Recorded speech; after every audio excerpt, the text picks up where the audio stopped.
বাপের সাথে আমাকে জড়াইছে, তার বাপের সাথে নাকি আমার সম্পর্ক, সেই হিসাবে সে আমাকে মা বলে ডাকতো। এমনকি আমার 5 বছর যে বাচ্চা আছে, 5 বছর বাচ্চাকেও শিখাই দিত যে ও তোর মা না, ও তোর মা না, ওকে দাদু বলে ডাক। তো ও কিন্তু একটা বড় মানুষ, ওর বিবেকে যে কাজটা করেনি, আমার কিন্তু 5 বছর বাচ্চার বিবেকে সেই কাজটা করেছিল।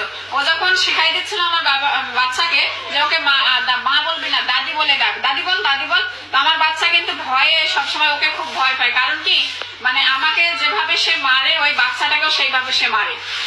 মানে রাগ উঠে গেলে আমার বাচ্চা একদিন আমাকে হকি স্টিক দিয়ে সে মারতেছে, ভয়ে বাচ্চা দৌড় মারতেছে বাহিরে। তো সে কি করছে, বাচ্চা বাহিরে কেন যাচ্ছে, বাহিরে গেলে আবার মানুষের ডাকবে, মানুষে শুনবে, সেজন্য সে বাচ্চাকেও টেনে নিয়ে এসে বাচ্চাকে হকি স্টিক দিয়ে মারছে।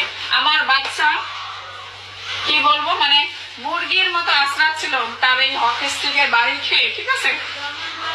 তো আমার বাচ্চা তার ভয়ে কিন্তু সে যা বলে তাই করে, যা শিখাই দেয় তাই বলে, ঠিক আছে।